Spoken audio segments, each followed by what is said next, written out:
କାହିଁକି ଏତେ ଡେରି ହେଉଛି ଧାନ ମଣ୍ଡି ପଞ୍ଜୀକରଣ?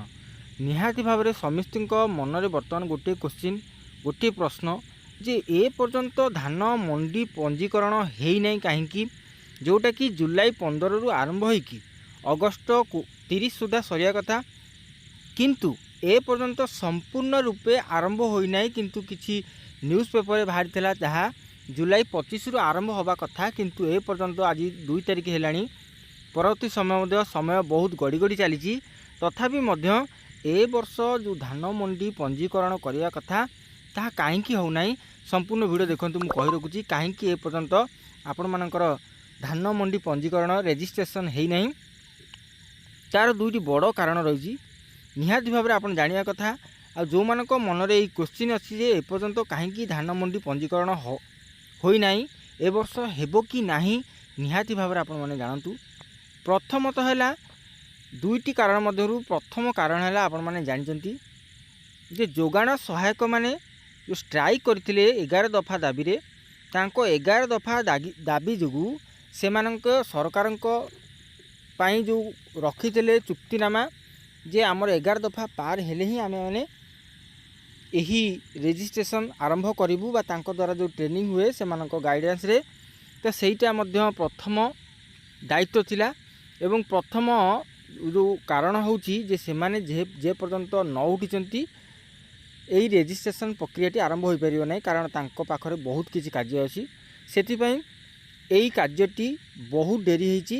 ତାପରେ ରହୁଛି ଯେ ଏମାନେ ଯଦି କଲ୍ ଅପ୍ କରିଛନ୍ତି, ଏଇ ଶୀଘ୍ର କଲ୍ ଅପ୍ କରିଛନ୍ତି ସେମାନେ ସରକାରଙ୍କ ଦ୍ୱାରା ବା ସରକାରଙ୍କ ଠାରୁ 10 ଦିନ ସମୟ ସରକାର ତାଙ୍କଠୁ ନେଇଛନ୍ତି, କିନ୍ତୁ ସେମାନେ ତାଙ୍କୁ ମାସେ ସମୟ ଦେଇଛନ୍ତି। ଏଇଟା ହେଲା ପ୍ରଥମ ଯେ ପରବର୍ତ୍ତୀ ସମୟରେ ସେମାନଙ୍କୁ ଦାୟିତ୍ୱ ଦିଆହେବ।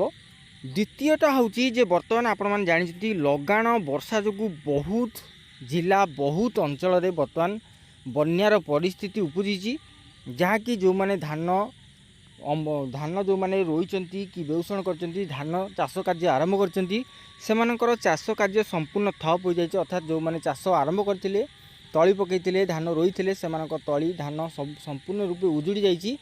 ତ ସରକାର ମଧ୍ୟ ଅନୁଧ୍ୟାନ କରୁଛନ୍ତି ଯେ କେଉଁ ଅଞ୍ଚଳରେ ଧାନ ଫସଲ ହେଉଛି, କେଉଁ ଅଞ୍ଚଳରେ ସମ୍ପୂର୍ଣ୍ଣ ଫ୍ଲଡ଼ ଯୋଗୁଁ ବା ଆପଣଙ୍କର ବନ୍ୟା ପରିସ୍ଥିତି ଯୋଗୁଁ ଧାନ ଗୁଡ଼ିକ ନଷ୍ଟ ହୋଇଯାଇଛି, ସେହି ଜିଲ୍ଲା ଗୁଡ଼ିକୁ ବା ସେହି ଅଞ୍ଚଳ ଗୁଡ଼ିକୁ କିଛି ତ ହୁଏତ ବାଦ୍ ଦେଇପାରନ୍ତି। ସେଥିପାଇଁ ମଧ୍ୟ ସରକାର ଅନୁଧ୍ୟାନ କରୁଛନ୍ତି। ଯେହେତୁ ଏହି ବନ୍ୟା ପରିସ୍ଥିତି ସମ୍ପୂର୍ଣ୍ଣ ରାଜ୍ୟରେ ବର୍ତ୍ତମାନ ବିସ୍ତାରିତ ଅଛି, ସମ୍ପୂର୍ଣ୍ଣ ରାଜ୍ୟରେ ଏହା ବିସ୍ତାରିତ ହୋଇଯାଇଛି ବା ବନ୍ୟା ପରିସ୍ଥିତି ଯୋଗୁଁ ବହୁତ ଲୋକ ହଇରାଣ ହୋଇଛନ୍ତି। ତ ସେଥିପାଇଁ ମଧ୍ୟ ଏଇଟା ହେଉଛି ଦ୍ୱିତୀୟ ପଏଣ୍ଟ, ଯେଉଁଟାକି ସରକାର ନିର୍ଦ୍ଧାରିତ କରିପାରୁନାହାନ୍ତି ଯେ କେଉଁ ସମୟରୁ ଆରମ୍ଭ ହେବ ଏବଂ କେଉଁ ଅଞ୍ଚଳକୁ ବାଦ୍ ଦିଆଯିବ ଏହି ଧାନ ମଣ୍ଡି ପଞ୍ଜୀକରଣ ପାଇଁ। ତ ଏଇଟା ହେଉଛି ଦ୍ୱିତୀୟ ପଏଣ୍ଟ। ଆପଣମାନେ ଯଦି ଇଚ୍ଛୁକ ଥିଲେ ଯେ କାହିଁକି ବର୍ତ୍ତମାନ ସୁଦ୍ଧା ଆରମ୍ଭ ହୋଇନାହିଁ ଧାନ ମଣ୍ଡି, ସମସ୍ତଙ୍କ ମନରେ ଏଇ ଗୋଟେ ପ୍ରଶ୍ନ। ତ ଏଇ 2ଟି କାରଣ, ଏଇ 2ଟି କାରଣରୁ ପ୍ରଥମ କାରଣ ହେଉଛି ଯେଉଁମାନେ ରହିଥିଲେ ଯୋଗାଣ ସହାୟକମାନେ, ସେମାନେ କଲ୍ ଅପ୍ କରିଛନ୍ତି ଷ୍ଟ୍ରାଇକ୍, ମାସେ ଅବ୍ୟାହତ ଦେଇଛନ୍ତି ଷ୍ଟ୍ରାଇକ୍କୁ, ତ ସେମାନେ ତ ଫେରି ଆସିଲେଣି। କିନ୍ତୁ ଏଇ ଯେଉଁ ରହିଛି ଆପଣମାନଙ୍କର ବନ୍ୟା ପରିସ୍ଥିତି, ତାହା ଯେତେ ଶୀଘ୍ର ସୁଧାରିଯିବ, ଯେତେ ଶୀଘ୍ର କମିବ, ସେତେ ଶୀଘ୍ର ଆରମ୍ଭ ହୋଇଯିବ ଧାନ ମଣ୍ଡି ପଞ୍ଜୀକରଣ। ନିଶ୍ଚୟ ଭାବରେ ହେବ। ଆପଣମାନେ ଧୈର୍ଯ୍ୟ ଧରି ରୁହନ୍ତୁ ଏବଂ ଯାହା ସବୁ ଡକ୍ୟୁମେଣ୍ଟ ଅଛି ତାହାକୁ ଅପଡ଼େଟ୍ କରି ରଖନ୍ତୁ। ଖୁବ୍ ଶୀଘ୍ର ଆରମ୍ଭ ହେବାକୁ ଯାଉଛି। ଆଶା କରୁଛି ଯେଉଁ ଭିଡ଼ିଓଟି ଆପଣମାନେ ପାଖରେ ପହଞ୍ଚିଛି, ନିହାତି ଭାବରେ ଆପଣମାନଙ୍କୁ ଗୋଟେ ଆଶା ଦେଇଥିବ ଯେ ନାହିଁ ପ୍ରକୃତରେ ଏହା ହେବାକୁ ଯାଉଛି। ଡେରି ହେଲେ ମଧ୍ୟ ଯେତିକି ସମୟ ଆବଶ୍ୟକ ସେତିକି ସମୟ ସରକାର ଦେବେ, ମୋତେ ଯେତିକି ଆଶା ଲାଗୁଛି।